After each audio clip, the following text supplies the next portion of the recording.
What's up, East Texas, and welcome back to the East Texas Breakdown Podcast. I'm Serenity Douglas, joined by Dan Millay. But Dan, we have a very special guest here with us today.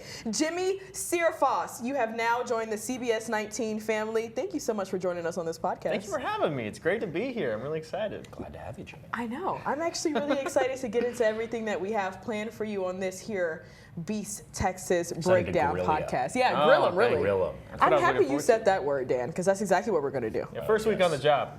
It comes with the territory. You gotta hit the ground running. You gotta hit the ground running, Jimmy. We don't. Yeah. There's no easing into it here. There is no easing into it at all. But have you been enjoying being back in Texas so far? Oh, it's great. You know, East Texas is a newer part of it. I'm from the north. I'm from Frisco, Texas. You know, I went up to school in Colorado for a little bit, but it's nice being back. There's humidity here. There's like rain and stuff. Yep. No mountains. Yeah. But the humidity is a nice reminder.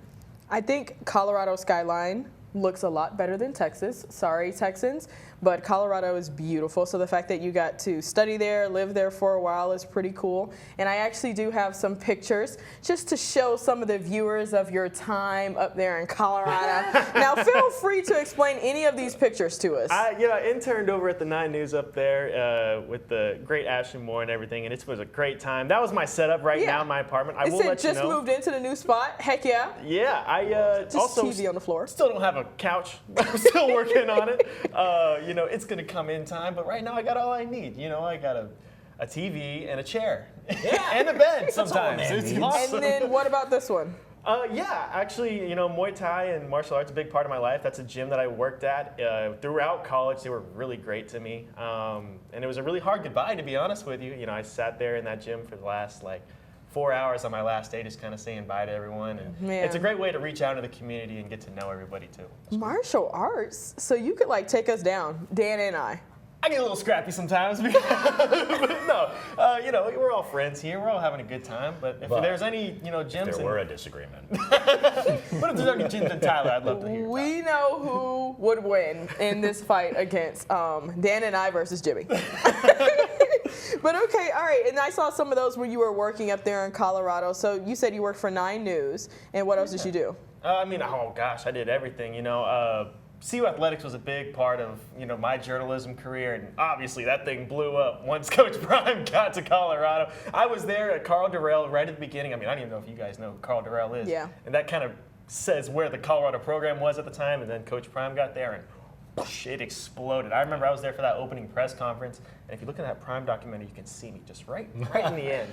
But there was people cheering and screaming, journalists screaming and applauding this man. We're not supposed to be all emotional about things, but they were cheering, and it was kind of eye-opening. And from there, it was just, it was incredible. Just the spectacle of what was coming to Boulder. It was awesome. Yeah, I believe it. The first game without Coach Prime compared to the last game with Coach Prime, was that just a complete difference? Was it really nobody at y'all's games? So that would be a misconception. People would show up for 2 halves, and then they'd leave. You got to see Ralphie. Ralphie, the buffalo that we run on the field, we just got a new one. She was a baby. She was really cute. It was really nice to see her. But people would show up, and then we'd see that, we're getting our butts kicked, and then they would eventually leave. That last game, you're right. It was a cold game. We were playing Utah, and it was a pretty empty crowd. I think maybe 40,000 people showed up for the game in general. That game was a little sparse, and then by the time they left, there was more empty stands than there were people in the stands. Wow. And it was just kind of a sad feeling around the Champion Center, around the office. But, complete 180 once Coach Prime came to town. I believe it. I couldn't even imagine how one person can just completely change the culture of a whole program. That's insane. Yeah, it was. And it was one of the things that stood out to me. They talked to the custodians in the office, and the custodians would come up and they would say, "Hey, they're working different in there." And I never thought that I'd see college game day come to the campus. I would ask my dad. My dad went to CU, and he would hey, I was like, "Did college game day ever come to campus?" And he said, "Yeah, once when they were good in the '90s, but they haven't been around in a minute." And I saw, once, and then big noon kickoff would come around. It was a spectacle. It was, like I said, it was fantastic. There was just so many people, and it's just nice seeing energy back in a program. People excited to come, Yeah. watch a football game. Yeah, that's awesome. I would be watching the games. Like when everything really blew up with like Shador and just the whole Prime effect, I was like glued to the TV. I can't remember what game it was when it was like overtime. Was that Colorado that was State? Colorado one? State we were playing this week. Yeah, I know. We're going to be touching on Colorado versus Colorado State a little bit later, but I remember watching that one last year and it going into overtime, and I was like, I'm really up at 2 a.m. watching Colorado. Oh, yeah. What does Colorado have to do with me? And Nothing. People would wonder, like, because they stormed the field after that win, and they're like, why are you storming the field after Colorado State? And I think that was just the accumulation of, like, all of the energy just put into one place, because they beat Nebraska. That's a huge rivalry the week before, but then they play Colorado State, and it's just the amount of energy in that stadium when he crossed that, when they, actually in the final play when they threw the interception, it was like the Big Bang. It was just an explosion. And people partied, all night long. I remember even after that first game against TCU, I left, there was a popular sports bar that would serve wings and stuff, and I went and watched the game there. You would have thought we had just won the war. People were hanging out of the windows. They were waving flags, honking their horns. It was crazy. It was fun to see. I mean, I love it. Like getting to see a program go from, like you said, it was not non-existent, but just to the effect of it now, like it is a national thing. The fact that, the viewers have been like in the millions. I'm like, what is going on? Like, this is really Colorado. Yeah, and it's great. I mean, it's gotten a little stagnant right now, just in terms of where the football's at. With one tough loss. We're going to bounce back. We're going to probably talk about it a little bit later. But it is early. It is something to think about. It is just week 2 in the year. So there's a lot of time for improvement. I think the schedule is going to play out for them well. So I'm excited to see where that's going to keep going, and hopefully that energy can keep sticking around with the program. Okay, then. So then martial arts, Colorado, your TV is still on your floor. Yeah.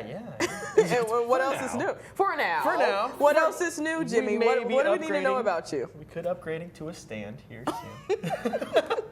But no, I like to fish. I grew up in Texas. Big baseball guy. Played baseball in high school. COVID year. He's a baseball guy. I like baseball. Yeah, He's a huge baseball fan. Big Yankee guy over here. Yeah, I mean, so who's your team?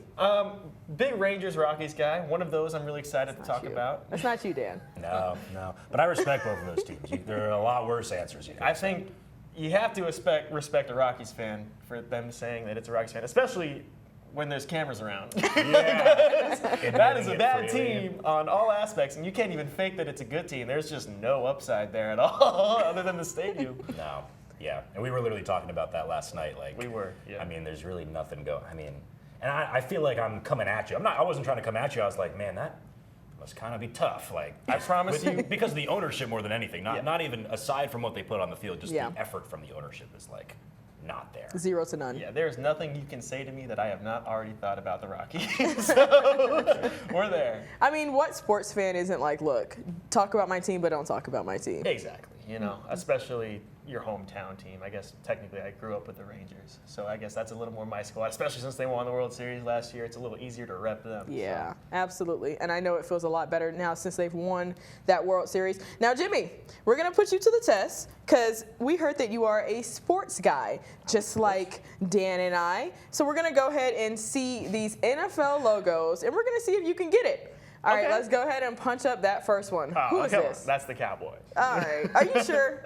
I'm pretty sure. It's either that or, my Lone Star Rangers. It's one of the two. Okay, all right. You 1 for 1. That's a ding ding. All right, next one.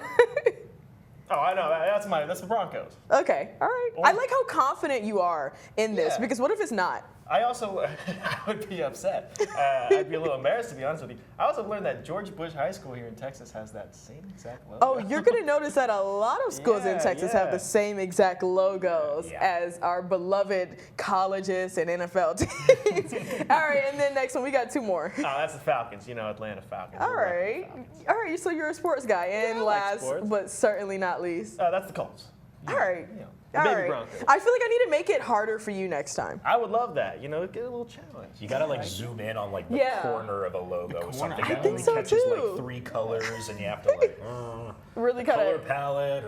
Is it this orange? Is it that orange? Yeah. You're not wrong.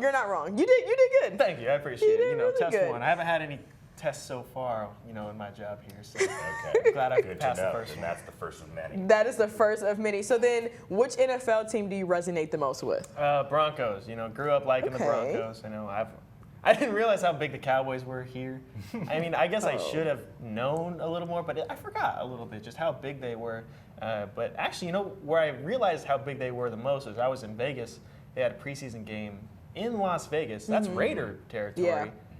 That stadium was half and half Cowboys. They they're dominate diehard. everywhere, and it doesn't matter, because those Raider fans are rowdy, but those Cowboys fans were just as rowdy. So Yeah. they're a pretty big deal around here. Oh, no, for sure. I mean, I'm not even from Texas. Dan isn't from Texas. But, I know from my experience coming here, it was I've never seen so many people rep jerseys. Coming from Atlanta, home of the Falcons, Oh, yeah. I don't see as many Falcons jerseys. Every single day out here, I see a Cowboys jersey. And I'm like, these people do not know who y'all are. So the fact that we're out here repping them, I'm just I guess. And then the last time they won was 95. So I'm they are die-hard fans out here. Let me not talk too bad about the Cowboys, man. Let me not talk too bad about the Cowboys. But then speaking of some Colorado, you said that they play the Colorado State tomorrow. Oh, I keep saying tomorrow, Saturday. Yes. They play Saturday, yeah. We wish it was on Friday. No. Tomorrow's Friday. So yes, they play Colorado versus Colorado State plays on Saturday, and yes, that was the game that went into overtime. So what's your over under? What are you going for? And be unbiased. Unbiased, of course.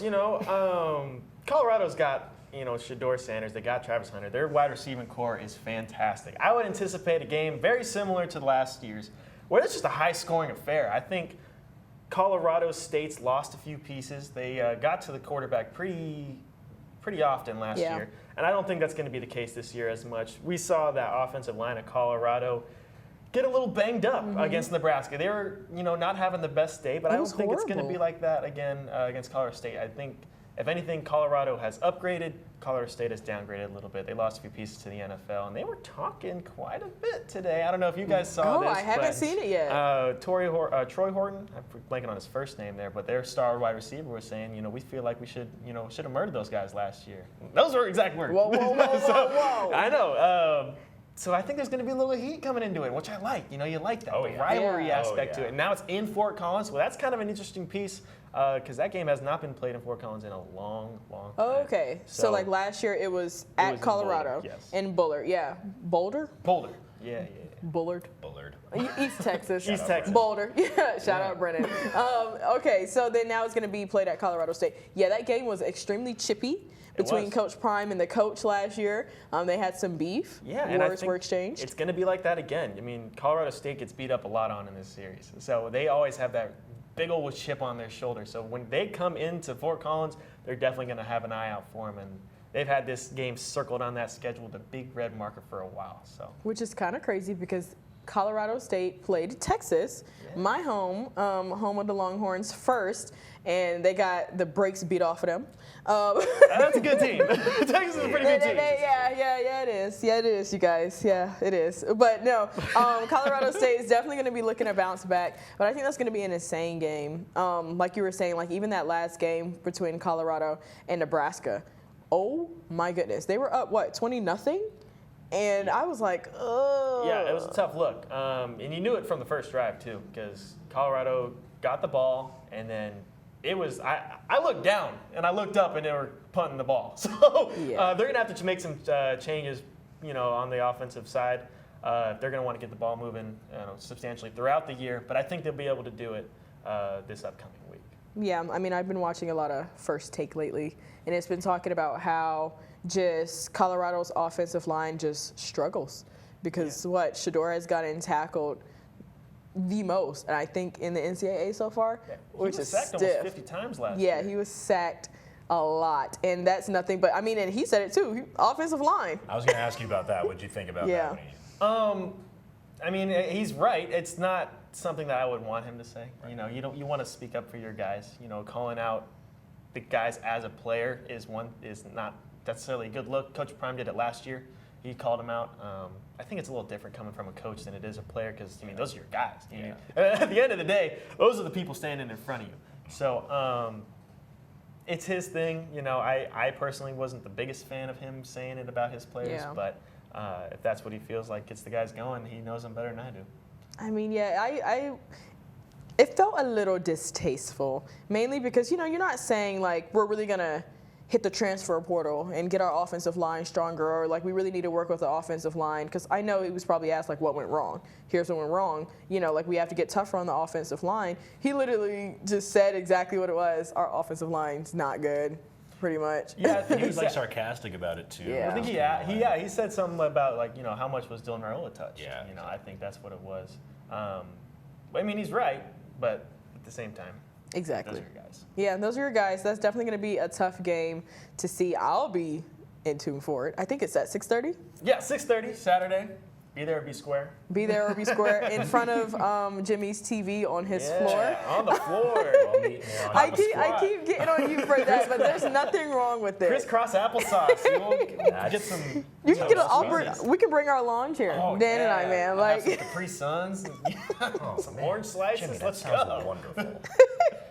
I mean, it sounds like a good time. It sounds like a good time. Also, I'm going to be looking forward to seeing my team, Texas. We're going to be playing UTSA. Tough one there. Yeah, it can be a tough one. I think it just more so has history than it's actually going to be like a tough matchup. Jeff Traylor, the head coach for UTSA. Jeff Traylor used to be the head coach for the Gilmer Buckeyes out here, and the stadium is named after him. And we will actually be at Jeff Traylor Stadium this Friday for our site game. So it's a whole lot of Jeff Traylor going on and like East Texas ties going on.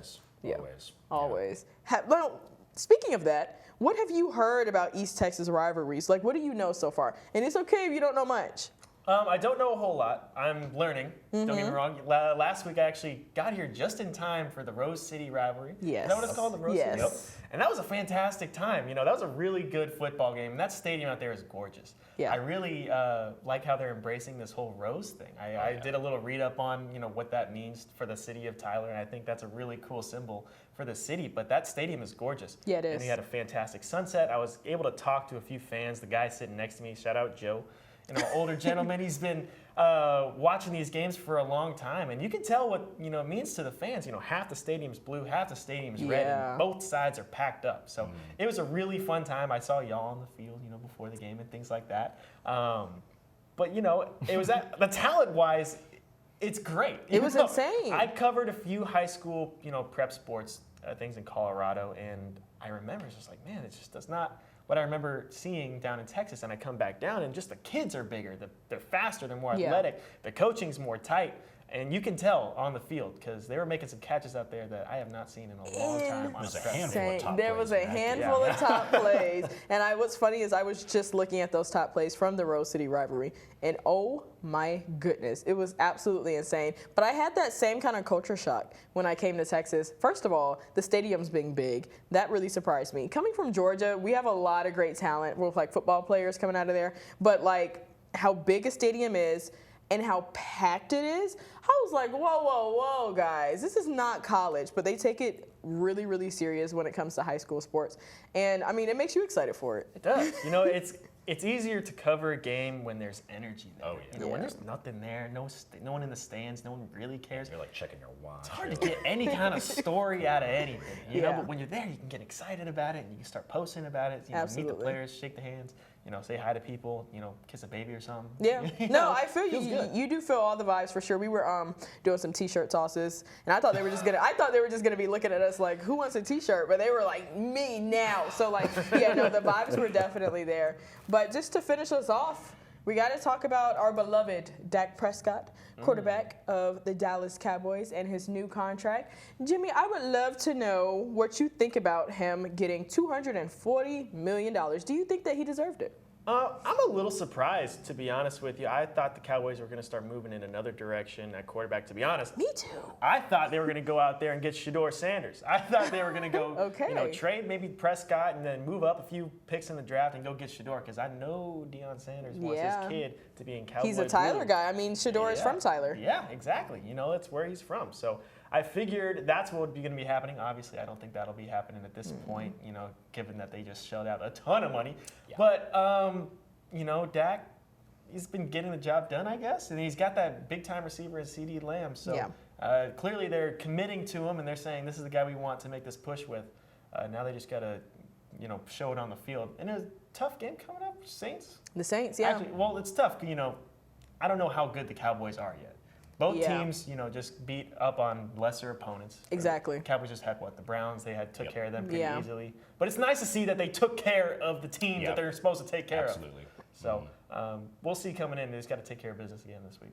Yeah, I mean, I agree. I think that's kind of how everybody thinks about the Cowboys. You're like, I think they're good, but I think they are. But even when I'm about to go on air and do stats for them, or like when C.D. Lamb signed his contract, I was like, oh, shoot. He led the NFL with receiving yards. Okay. He led the NFL with this. Oh, he was top 5 with this. I was like, okay, he's a good wide receiver. But you forget because it's like, oh, they didn't make the playoffs. Or you look at Dak Prescott. He led the NFL with passing yards. And it's like, did he?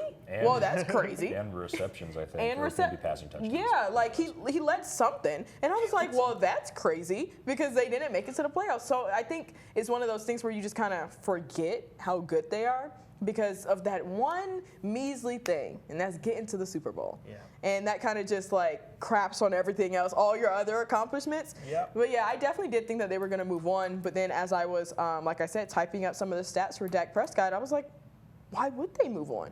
He's a good quarterback. And Second in MVP voting last year. Exactly. And I'm like, well, that's crazy. So I think everybody else just wants to see them play to their actual potential. Because it's clear that they have the talent. They show it all the time and they have the talent. But let's play to the potential. Let's try to get a Super Bowl ring. Obviously, I know winning the Super Bowl is like the most prestigious award. But like even getting to the playoffs, like losing to Green Bay. But also, making the moves necessary to get to where you need to go. What I remember, I could be wrong, correct me if I'm wrong, but the Cowboys didn't make a whole lot of moves this offseason, am I right? Yeah, no, they didn't. Pretty quiet. Exactly. They were quiet. You got to fix the leaks, or the boat's going to sink. Absolutely. You can keep, taking the bucket and, taking the water out of the boat, but the hole's going to find it, the water's going to find the hole. So I think they need to make the moves necessary and be able to get to where they want to go. I absolutely agree. And I think what I noticed just about Texas athletics in general, they like tradition. And they don't like a whole lot of movements. They let go of Ezekiel and then they got him back. They were like, we cannot get out of our comfort zone. We're never doing that again. Yeah, he did. Yeah, he did. I just think that it's funny how they're not heavily in that the draft picks, like moving things around, making calls. But then when you try to question Jerry Jones about making calls, he's like, do you know how much I do? I am making calls. Like, so, I mean, I think they just have, I think that's a good point. They need to start making some calls and making some moves, get some talent, because Xavier Worthy could have very well been theirs if they wanted him. But, I mean, what can you do? Of course. You just have to hope, like every other Cowboys fan. Yeah. Because none of us are Jerry Jones. Because none of us are In Jerry the end, Jones. that's all that matters. I mean, and Jerry Jones has said it out of his mouth. He's like, y'all cannot do my job. I am the best at my job. Nobody can do better than me. Yeah, nobody could be me. Nobody could be me. Jerry, I don't think anybody wants to be you, Jerry. But we just want our team to be good. But, I mean, it was great chopping it up with you, Thank Jimmy. you. Yeah, thanks Always for looking to talk. coming on, Jim. Always. Thank Yeah, you. testing out some of your NFL logo knowledge and the rest, and some of the East Texas. We're going to give you another quiz. It's going to be these high school teams. Okay. And you're going to have to decide between, like, is this a high school team or is this college? Is this the NFL? Because all of their logos are the same. Of course. But thank y'all so much for joining us for another Beast Texas Breakdown podcast.